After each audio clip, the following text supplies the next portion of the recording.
So today we are freeze drying some lemons. I've prepped them already, so they're all kind of chopped and ready to put on the tray here. So I washed them with water with a little bit of vinegar just to get some of the chemicals and all the grime off them.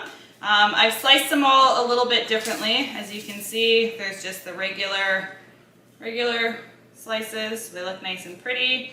There's some half ones. And then there's pieces that have no skin at all on them. So I'm gonna do a couple things here. Stevia is a plant-based sweetener, so it does actually quite well in the freeze dryer. So I'm gonna sweeten a couple of the little lemon pieces. So it kind of is like a lemony candy when it comes out. So I'm doing some with the no peel, as the peel will be a lot more potent, and then some with the peel. These are for just munching purposes. The other slices, the whole ones that I'm not putting sugar on, I'll be adding them to lemon water, to different fruit juices, cooking on fish. So I'm gonna leave the rest. Now, what's cool is with lemons, you can actually layer them up as long as you put parchment paper in between. So I cut a few different variations again here. So these are the wedges. So it fits nice in your beers. So I'm just gonna lay these all out. I also cut the ends of the lemon pieces like that. I'm going to freeze dry those, but then grind them up afterwards. So we can use that for zest for all your cooking, so nothing goes to waste, or you can add it to your face mask if you would like. So I'm just laying it all out. They're not going to expand in size at all. They're going to stay exactly the same. So you can have them quite close together. That's totally fine. I'm going to then pop this into the freezer just to cut down on the freeze time with the freeze dryer. You don't need to. One thing I have found is if you were to puree all this and do a liquid tray, you'll have to start checking a lot more with your trays, as the sliced ones will differentiate from the liquid in length of time.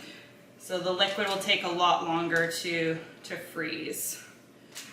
And it's all loaded up, so I'm just going to pop that into the freezer and then load it up in the freeze dryer tomorrow.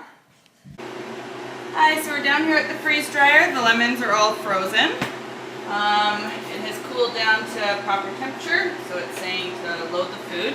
So I'm not changing anything with the customized settings. I'm just putting the lemons in. Because they are pre-frozen, I am not increasing the freeze time. One thing to keep in mind, anything with seeds, because it's in a really hard case, I'm just closing the valve here, it will retain moisture. So if you didn't pick any of the seeds out and you're planning on doing like a long-term storage, you'll end up having spoilage in all your bags. So you need to make sure you have all the seeds out.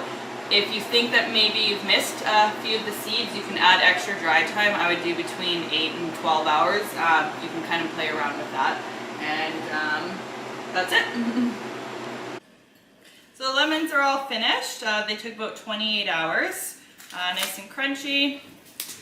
I'm going to throw all the peels into the food processor and put them into a powder form. We can use them for just to add into all the cooking. You can hear very crunchy. Kind of goes into just a powder form. The taste of it. Oh, that's really sour. It's definitely way more potent. The inside of the lemon part. The peel's quite mild. I could actually eat like a whole peel. It's very nice. Anyways, way more sour. And I have the wedges. Cram it into the top of the Corona bottle. I'm having a beer tonight, so I'm putting a nice pretty one in there. So it's nice to have on hand so you can add it to your cocktails or lemon water. So you can see my beer was almost empty. Anyways, they turned out really awesome. So the flavor definitely way more potent on the inside of the lemon, very mild on the peel. Anyways, they turned out very beautiful. I'm gonna throw them in Mylar bag and seal them up, and a few in the jar so I can use them in the next week.